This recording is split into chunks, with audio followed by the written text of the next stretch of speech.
The Red Raiders look to secure a top 5 victory on the road in Big 12 play. It'll be no easy task as a top 5 Houston Cougars squad awaits down in H-Town. Hey, how's it going, everybody? It's RC Maxfield here for the Back to 12 podcast. If you haven't already, join the most engaging Texas Tech community here on YouTube by simply hitting that subscribe button and turning on that notification bell. We've got you covered all year long with the latest news, rumors, and everything in between for Texas Tech men's basketball, including game previews, 3 keys to the game, and so much more. So stay in the know right here all year long on the Back to 12 podcast channel. All right, before we get into the game preview, you know what you have to do. Let me know down on the pinned comment below your score prediction for number 25 Texas Tech. Yes, that's right. The Red Raiders are in the top 25 against the number 5 Houston Cougars. Let me know your score prediction down on the pinned comment below. All right, as I mentioned, this game will be down in Houston. Tip-off is scheduled for 8 p.m. Central Time on ESPNU. Now, there's an interesting history between Texas Tech and Houston. It's been a little one-sided, except for the last 2 matchups, and that's where we'll start right there, as Houston actually holds the all-time record 29-27 against the Red Raiders. The Cougars have won the last 2 matchups, albeit on neutral courts. Now, before those 2 matchups, Texas Tech had actually won 8 in a row. So a little bit of give and take there, and we'll talk some interesting facts in the sense that this is the first time that the schools have played on either one of the campuses, whether that's in Lubbock or in Houston, since the 2002-2003 season. This is the first time Texas Tech has actually played in Houston on the actual campus of U of H since 1995-1996. Crazy to think about in that regard. Now, let's get into players to watch for Texas Tech, and it starts with Pop Isaacs. He's the leading scorer for Texas Tech, as a lot of Red Raider fans know, but he struggled against Kansas State in terms of shooting, missing wide open looks, and Grant McCaslin talked about that in the sense of, hey, got the wide open looks for guys like Chance, Pop, Joe, other guys as well. They just didn't convert. So Pop's going to have to be much better and get back on track from shooting, and we'll actually talk about shooting for both sides here a little bit later on in the video and why I think it is so vastly important. Now, you've got a couple more guys in terms of who to look out for Texas Tech in the sense of Warren Washington, leading rebounder for Texas Tech. We know the impact that he has had for the Red Raiders down in the painted area. Now, he's going to have to get pretty damn close to double-digit rebounds in this game because Houston does it in a team effort. Do they have the traditional big, do the Cougars? No, not really. It's complete opposite of what BYU has, actually, the other Cougars in the Big 12. But Houston, they have the ability to really impact the glass with the multitude of dudes. And if Warren Washington can be, one of those key impact guys for the Red Raiders on the glass, as he's been all year, with his passing ability, he can get the Red Raiders out into transition, and really start a fast break. And that allows Houston not to get their defense set and allow Texas Tech to get maybe 1 or 2 more easy baskets, which could be the difference in this game. Another guy that I'm watching for Texas Tech, I talked about Pop Isaacs and his shooting struggles for the Red Raiders against Kansas State. I want to see what Chance McMillan can do because he's not only going to be important for Texas Tech on the offensive side, but also the defensive side with his athleticism. I would not be surprised if he's a guy that really is impacting the game of LJ Cryer, a guy that we'll talk about a little bit more here in just a second.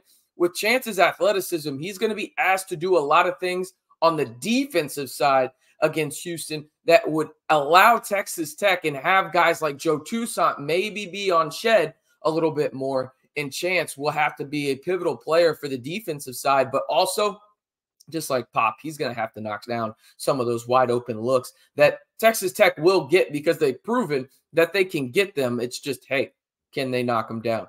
Before we get into the must-watch players for the Houston Cougars, again, one more time, be sure to hit that subscribe button to stay in the know on Texas Tech men's basketball all year long. We're giving you game previews, game recaps, film breakdowns, and everything in between. If it's regarding Texas Tech men's basketball, we've got you covered right here on the most engaging Texas Tech community on YouTube and the fastest growing and the largest Texas Tech community on YouTube. Of course, I'm talking about the Back to 12 podcast channel. All right, the players to watch and know for the Houston Cougars, the number 5 Houston Cougars. And some people may be surprised by that for the fact that they lost at Iowa State last week, a now ranked team, number 24, and they lost at TCU, another ranked team now. TCU is ranked 19th. They were close games. Houston is still a really, really good team, and it starts with really these 3 guys that I'm going to talk about real quick. We got LJ Cryer. Big 12 fans may remember him from his time at Baylor. He actually transferred from Scott Drew's club there in Waco down to Houston to play for Coach Sampson, and he's the leading scorer for the Cougars. He is an absolute sniper from the outside, shooting close to 40%, and historically in his career in college basketball, he has shot north of 40%. He is a guy that you have to watch, and Texas Tech has to be aggressive on screens to make sure that LJ Cryer gets as much coverage as possible and just limit the space that he has to shoot the basketball, because he is an absolute sniper from the outside. The next guy you got to watch is Jamal Shead. It feels like he has been at Houston for damn near 40 years almost. It feels like he's been there forever. But I guess that's just modern college basketball in terms of the COVID years and everything like that. Guys playing a long time, but he's been one of those guys that's been down in H-Town for quite a while, and he's the guy that makes this Houston offense go. He's the leading assist guy with just under 6 per game, and he can finish through contact, 6'1", 205, really bulky guard, but understands his game well. He is the guy that gets the Houston offense in the proper position to succeed, and if he can get out in transition, he's going to create some easy buckets for the Cougars, and that's something that the Texas Tech Red Raiders have to limit. Now, when it comes to bigs, the Cougars don't have a traditional big, as I mentioned earlier, but the guy that I want to talk about is Juwan Roberts. He is the leading rebounder for the Cougars, just over 7 rebounds per game. He's only 6'7", okay? But he's crafty and he's aggressive around the rim. That's around the boards as well. It'll be interesting to see where Texas Tech goes in terms of navigating between Roberts and Francis in terms of the traditional big for the Cougars, and where you have Warren Washington and then where you have Darion Williams. But this is the guy to know in terms of aggressiveness on the board for the Cougars, and a guy that you should know where he's at all times if you're the Red Raiders, in terms of him not making an impact in the second chance points department for the Cougars. All right, the must-watch matchup for number 25 Texas Tech at number 5 Houston. It's the three-point battle. Both of these teams are coming off arguably their worst three-point performances as a team this year, specifically in Big 12 play, both of them. Red Raiders shot just 20% from 3, and Houston just shot a little bit better at 22.2% from 3 against TCU and their loss.